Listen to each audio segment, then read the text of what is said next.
Shalom, selamat pagi. Hari ini tanggal 13 September tahun 2020. Kita kembali ibadah online bersama dengan seluruh sidang jemaat, teman-teman, rekan, pengerja Tuhan di GBI Cahaya Mulia 2 Kota Bandung. Apa kabarnya semua? Salam sehat, tetap semangat, tetap antusias menuju kepada excellent. Hari ini saya akan membawakan renungan dengan tema tentang emosi. Maksudnya masuk ke dalam emosi quotient, emosi dalam keseharian menghadapi kehidupan kondisi pandemi COVID-19 ini. Mari kita bersatu hati masuk ke dalam doa. Bapa Sorgawi, hambamu kembali menghadap Engkau bersama dengan seluruh sidang jemaat, pengerja dan rekan, juga teman-teman di luar daripada gedung gereja. Kami sehati menghadap Engkau, memohon belas kasihan, pertolongan dan pengampunan daripada Engkau Tuhan. Mari urapi hambamu yang sangat terbatas, biar menyampaikan firman Tuhan yang penuh kuasa ini, sehingga setiap telinga yang mendengar mendapatkan berkat di dalam nama Kristus Yesus Tuhan. Terima kasih Bapa.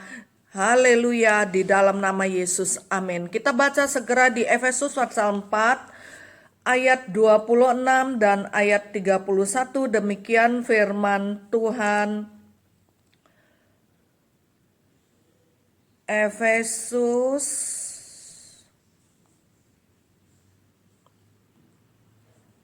4 ayat 26. Demikian firman Tuhan. Apabila kamu menjadi marah, janganlah kamu berbuat dosa. Janganlah matahari terbenam sebelum padam amarahmu. Ayat 31.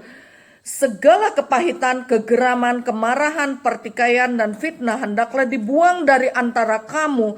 Demikian pula segala kejahatanmu.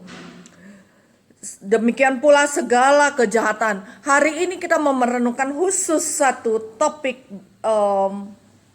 tentang amarah. Setiap hari kita menghadapi kehidupan, berbagai konflik, berbagai kondisi, berbagai krisis yang membuat kita kadang terpancing untuk marah. Apakah itu salah? Itu sangat normal sekali. Coba kita perhatikan lagi di Amsal mengatakan apa sih tentang marah. Amsal 29 ayat 22, firman Tuhan mengatakan, si pemarah menimbulkan pertengkaran. Si pemarah menimbulkan pertengkaran, dan orang yang lekas gusar banyak pelanggarannya. Pasal 14 ayat 17 di Amsal mengatakan, siapa lekas naik darah berlaku bodoh, tetapi orang yang bijaksana bersabar. Satu lagi di Mazmur 37 ayat 8, demikian firman Tuhan mengatakan, berhentilah marah dan tinggalkanlah panas hati itu. Jangan marah, itu hanya membawa kepada kejahatan. Apakah marah itu salah? Marah itu emosi yang normal, yang dimiliki oleh setiap kita. Dalam situasi tertentu kita perlu marah. Dalam situasi tertentu kita perlu marah. Dan kita lihat selanjutnya, kemarahan ada dua macam. Divine anger dan human anger. Kemarahan ilahi dan kemarahan manusia. Nah, Tuhan tidak murah marah. Tuhan pun tidak mudah marah. Artinya Tuhan pun bisa marah. Artinya Tuhan bisa marah. Hak otoritas tertinggi daripada Tuhan, dia marah jika kebenaran Allah tergeser dan digeser. Nah, oleh karena itu di Injil Yohanes dikatakan divine anger, Tuhan marah ilahi saat bait Allah diobrak-abrik, dirusak. Nah, jadi Tuhan tidak murahan marah. Tuhan pun tidak mudah marah. Setiap pengikut Kristus yang adalah anak-anaknya tidak perlu mudah marah. Tidak perlu juga murahan marahnya. Nah, beberapa kondisi yang kita lihat, beberapa orang dia mudah sekali marah dan murahan marahnya saat delay makanan datang di sebuah restoran, saat delay kapal terbang, delay kereta api, delay bis. Waduh, mencak-mencak marah, merasa dirugikan, merasa dikorbankan. Wah, marah, semua orang kena marah. Nah, marah yang berlebih-lebihan itu yang tidak normal. Mungkin aja itu masuk ke dalam satu sindrom. Sindrom yang perlu dikonseling, perlu diterapi ulang untuk emosionalnya. Kita menuju satu kepada emotional quotient, kecerdasan emosi. Kecerdasan emosi di kondisi pandemi itu kita melatih diri supaya emosi kita justru naik kepada quotient yang tingkatnya lebih bagus, lebih benar. Mari kita belajar, bukan berarti setiap kita nggak boleh marah loh. Jangan salah paham ya. Kita boleh marah kalau sesuatu kebenaran digeser dan tergeser. Kalau gitu sehari-hari, kalau kita mengalami krisis bagaimana? Berdiam diri di hadapan Tuhan seperti kitab Amsal dan Mazmur mengatakan, sialah, berdiam diri, tarik nafas dalam-dalam, berdoa, minta tolong kepada Tuhan. Mari Tuhan Yesus tolong aku hadapi masalah ini dengan tenang. Tidak perlu sedikit-dikit marah, sedikit-dikit tersinggung, tergeser sedikit udah ambak, udah marah. Nah itu yang gak boleh. Kita lihat nanti ada penyakit-penyakit yang juga bisa terhinggap kepada orang yang murahan marah, mudah marah. Waktu kita menghadapi krisis, janganlah lari daripada krisis, jangan lari daripada masalah itu. Hadapi dengan benar. Mungkin kita frustrasi dengan kondisi kita harus terus di rumah. Itulah manusia. Saat terlalu sibuk, saat ada kesibukan, dia mengatakan, kapan sih saya diam di rumah? Kapan sih saya rest? Kapan sih saya libur? Kapan sih saya bisa cuti? Begitu banyak kebingungan. Itulah manusia yang tidak pernah puas. Tidak pernah mengucap syukur dengan kondisi. Saat ada khotbah, renungan, dan teguran dari firman Tuhan, baru dia mengatakan, aku harus mengucap syukur. Tapi sesudah itu dia lupa lagi. Saat ada kesentil dikit, dia marah-marah lagi. Inilah yang kita mau renungkan pagi hari ini. Mumpung kita masih ibadah online. Amin. Ibadah online lebih mudah toh? Dibandingkan dengan ibadah offline. Ibadah online anytime kita bisa klik, kita sambil dengar sambil kerja.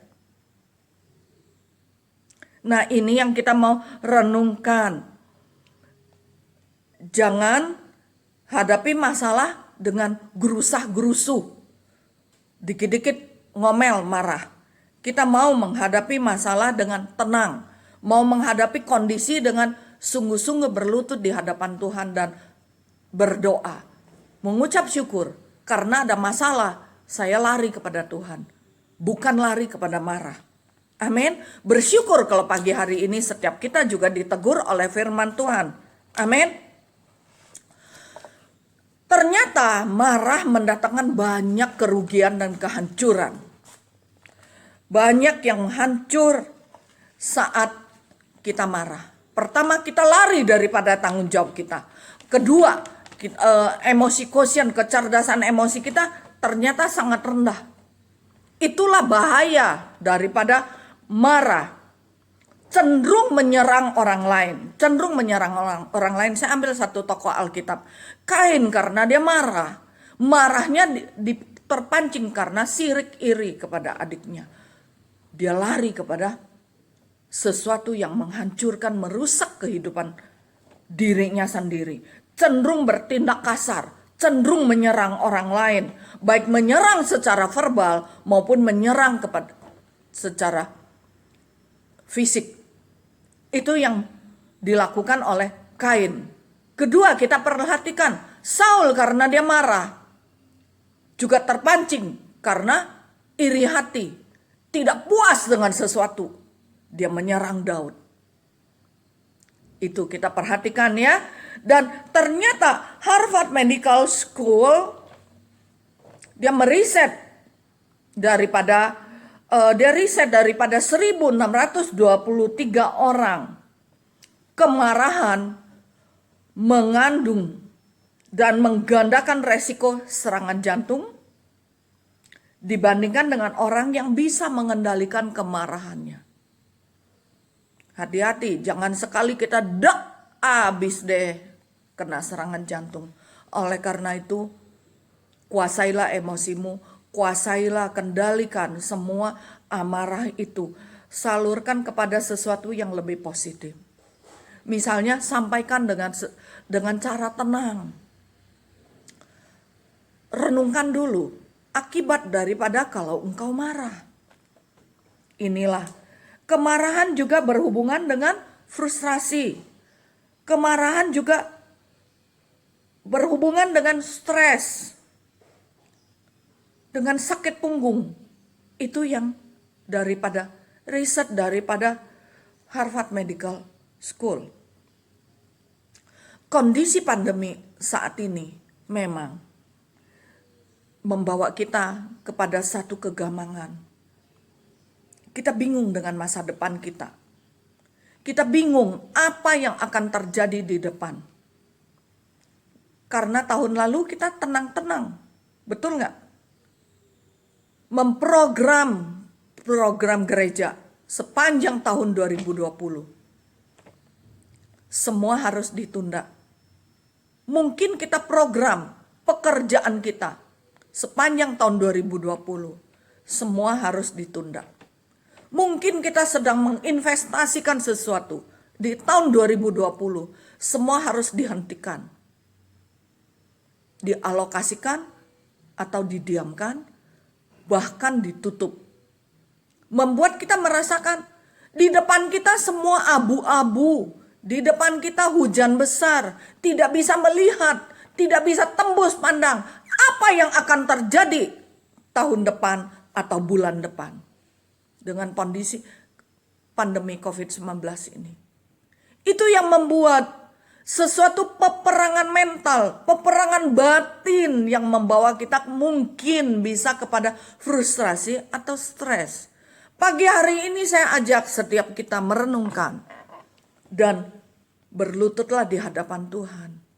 Membawa semua frustrasi kita, membawa stres kita di hadapan Tuhan. Dan mengizinkan dia in charge.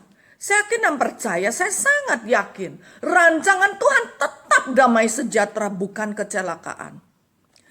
Hanya Tuhan saat ini sedang membawa kita sungguh-sungguh merenungkan kehadirannya di tengah-tengah kita. Mungkin kita mengatakan, kita marah. Di mana sih Tuhan? Kenapa Tuhan mengizinkan begitu lama pandemi COVID-19 ini? Bagaimana masa depanku? Bagaimana pabrikku? Bagaimana usahaku? Bagaimana kehidupanku? Begitu banyak pergumulan pertanyaan. Saya yakin mungkin setiap kita memiliki pemikiran itu. Bahkan seluruh dunia sedang bingung dengan peperangan batin ini. Kita nggak bisa melakukan apa-apa. Kita tidak berdaya. Tapi di saat itulah Tuhan mengatakan, saat engkau lemah, kekuatan Tuhan nyata. Saat kita lemah, kasih karunia Tuhan cukup untuk setiap kita. Tuhan tetap memelihara kita. Hanya tidak sesuai dengan apa yang keinginan kita. Mungkin kita inginkan sangat banyak banget.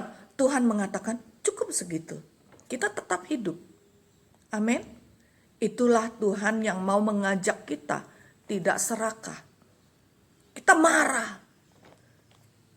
Kenapa begitu? Tuhan mengatakan jangan rakus. Cukup segitu. Tuhan sedang melatih mental kita. Tuhan sedang menyucikan batin kita. Itulah Tuhan mengatakan berhenti marah. Karena marah bisa mendatangkan kejahatan. Dari amarah banyak sekali kejahatan yang muncul dan lahir. Misalnya, dikatakan penyiksaan anak, penganiayaan anak yang terbesar angkanya bukan di luar rumah, tapi di dalam rumah. Dari orang tua sendiri banyak yang mukul anak. Banyak kejahatan-kejahatan. Kita baca, banyak diviralkan. Orang tua menyiksa anak, orang tua yang depresi, membunuh anak, membunuh bayi, dan lain sebagainya. Itu semua dari amarah. Semua dari depresi, frustrasi, kebingungan. Nah, Bapak Ibu yang kukasih di dalam Tuhan Yesus, kalau kita sudah mengerti kebenaran, stop marah kita. Amin. Justru kita harus menjadi yang membawa dampak damai sejahtera dan kebaikan. Menjadi influencer yang membawa damai sejahtera kepada orang lain. Jangan egois. Taburkan kebaikan, taburkan kedamaian. Jadi influencer. Pengaruhi orang untuk tetap tenang. Pengaruhi orang tetap damai sejahtera. Tetap datang kepada Tuhan. Tetap mengandalkan Tuhan. Mari kita, kalau pertama kita sudah melihat bahaya daripada marah. Kedua kita lihat pola orang marah. Ternyata pola orang marah ada dua macam, Bapak Ibu yang kukasih dalam Tuhan Yesus. Pertama, dia meledak ke dalam. Meledak ke dalam, dia menyangkali amarahnya. Waktu dikatakan, kenapa sih kamu dikit-dikit marah? Enggak, aku enggak marah kok. Terus amarahnya ditekan. Mungkin masyarakat peribahasa banyak mengatakan makan dalam. Dia ditekan amarahnya dan dilupakan. Enggak, aku udah lupakan. Aku enggak rasa apa-apa kok.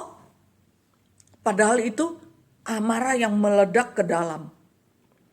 One day, sehari saat ada sesuatu pencetus, itu semua yang mengakibatkan apa? Dan melampiaskannya kepada makan, kepada ngerokok, kepada hangout, nggak betah di rumah. Itu meledak yang ke dalam. Sering ada mengatakan, orang itu nggak pernah diam di rumah tuh. Pergi-pergi terus, shopping terus, ke kiri ke kanan, nggak pernah anteng di rumah. Itu sebenarnya ada sesuatu yang harus dibereskan. Itu dia meledak amarah yang tertekan di dalam. Dia menekan amarahnya. Dan lambat tapi pasti dia katakan, aku sudah lupa, aku sudah ngampunin. Padahal dia masih mendendam, masih marah di dalam. Dia menekan, dia menyangkali amarahnya. Nah, dan dia melarikan diri kepada makan, kepada hangout. Tadi saya udah mengatakan. Terus kedua, meledak keluar. Meledak keluar, dia amarah, dia lampiaskan marah.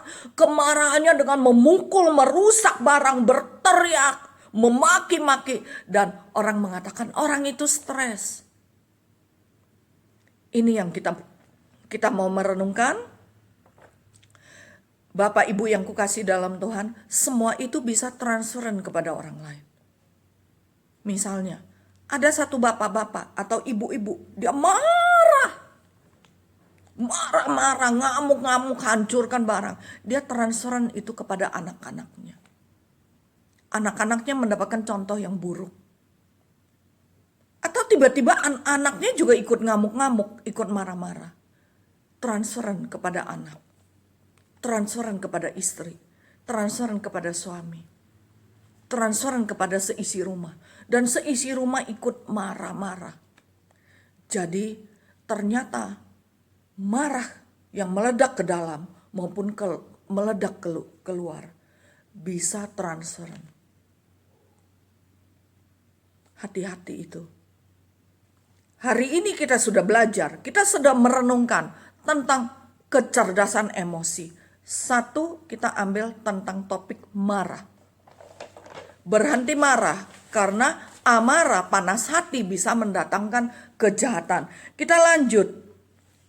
Oleh karena itu, kita harus kelola emosi kita dengan baik. Kita harus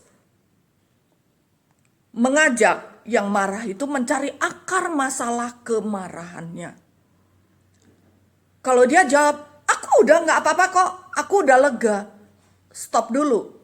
Tadi udah merusak barang, tadi udah jerit, tadi udah maki-maki. Dia udah lega, orang lain dirugikan. Dan pola itu akan terulang kembali. Oleh karena itu ajak dia merenungkan. Apa sih? Apa yang membuat dia marah? Nah itu. Jadi kita harus tingkatkan emotional quotient, kecerdasan emosi kita melalui spiritual quotient. Melalui kecerdasan rohani akan mempengaruhi kecerdasan emosi. Oleh karena tingkatkan kecerdasan rohanimu. Banyak belajar firman Tuhan akan mempengaruhi hati kita. Karena amarah itu meluapnya dari hati. Amarah itu meluapnya dari pikiran. Hati dan pikiran harus dipenuhi oleh firman Tuhan. Supaya kita mengerti bagaimana mengelola emosi amarah kita.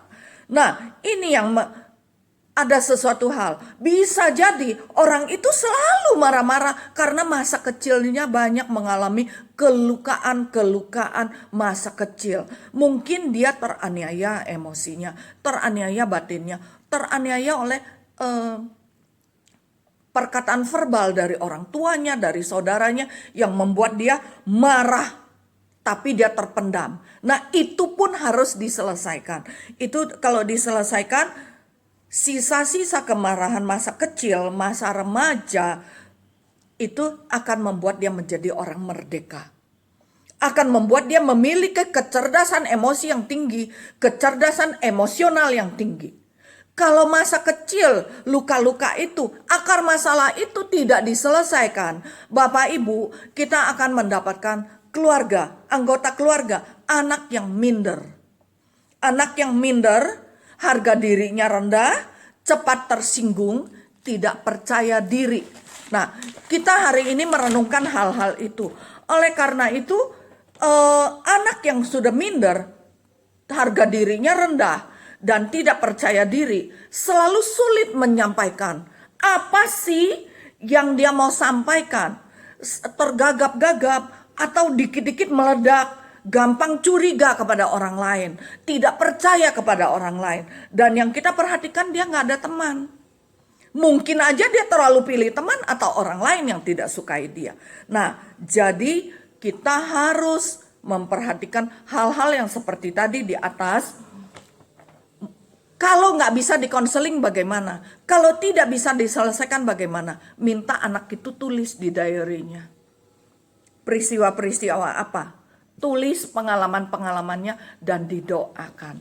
Hari ini kita sudah belajar tentang emotional quotient, kecerdasan emosi yang harus dimulai dari kecerdasan rohani. Kita hari ini merenungkan begitu banyak tentang kemarahan. Ada dua macam, divine anger dan human anger. Dan ternyata pengaruh daripada bahaya daripada amarah, emosional quotient kita menjadi rendah, cenderung menyerang orang, cenderung bertindak kasar.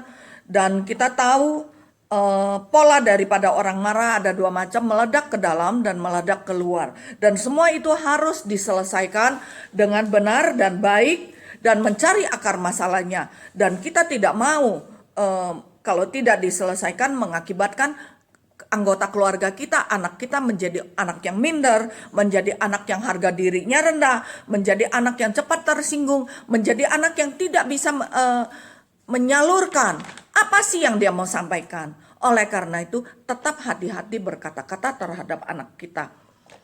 Kita tidak mau juga anak kita menjadi anak yang tidak ada teman, tidak ada komunitas, gampang curiga, mindset readingnya lemah sekali. Nah, jadi kita mau mengajak anak-anak kita menyampaikan kemarahan itu dengan tenang. Sampaikan dengan waktu yang tepat, dengan cara yang asertif. Sehingga apa sih yang dia alami supaya tersampai target-target apa yang dia kurang puas. Jangan di-cut saat dia bicara. Biarkan dia bicara, biarkan dia sampaikannya dengan tenang. Mungkin cara anak, cara orang tua, Cara seseorang yang sudah harga dirinya rendah mau diselesaikan, dia nggak bisa langsung. Bagikan berapa kali. Dengarkan dia bicara. Sabar luar biasa. Dengar dia sampaikan sesuatu dengan asertif. Dengan waktu yang tepat. Ajak bicara dengan tenang. Setelah dia sampaikan semua, masuk lagi dan lanjutkan sampai semua akar kemarahannya, akar ketidakpuasannya terselesaikan. Di kondisi pandemi COVID-19 ini, kita memiliki waktu yang banyak untuk menyelesaikan akar masalah, akar kemarahan kita. Renungkan hal ini baik-baik, karena ini mempengaruhi harga diri, mempengaruhi keminderan, mempengaruhi kepedean setiap kita. Renungkan baik-baik, supaya spiritual quotient, kecerdasan rohani kita, kecerdasan emosi kita bagus. Amin. Dan kita yakin dan percaya pandemi COVID-19 tidak selalu mendatangkan kesulitan, tapi membawa kita merenungkan banyak hal. Melalui banyak hal itu, banyak hal pun yang terselesaikan. Amin. Kalau banyak hal yang terselesaikan, kita pasti mengalami kemenangan demi kemenangan. Dan kita mengalami keuntungan demi keuntungan. Mungkin secara materi kita tidak mengalami keuntungan banyak. Tapi Tuhan tetap memelihara kita. Tapi Tuhan mengatakan secara emosi dan rohanimu mengalami keuntungan yang sangat banyak. Renungkanlah baik-baik. Tuhan Yesus memberkati kita semua. Mari kita masuk ke dalam doa. Bapa Surgawi, hamba-Mu sudah selesai bicara. Hamba yakin dan percaya ini mendatangkan keuntungan. Ini mendatangkan perenungan yang sangat membawa keuntungan. Di dalam nama Yesus, berkati setiap sidang jemaat, berkati setiap pengurus dan teman-teman kami yang bertelinga mendengarkan, mengalami keuntungan. Terima kasih Bapak, metrikan semuanya di dalam satu nama Kristus Yesus Tuhan. Angkat kedua tanganmu, terimalah berkat daripada Allah Bapa di surga dan cinta kasih daripada Kristus Yesus Tuhan Raja Juru Selamat umat manusia, dan persekutuan yang intim bersama dengan Roh Kudus menyertai setiap kita mulai saat ini sampai Kristus datang kedua kali. Maranatha, haleluya. Di dalam nama Yesus kami mengucap syukur. Amin. Shalom, selamat berhari Minggu, sampai jumpa minggu depan. Haleluya, amin.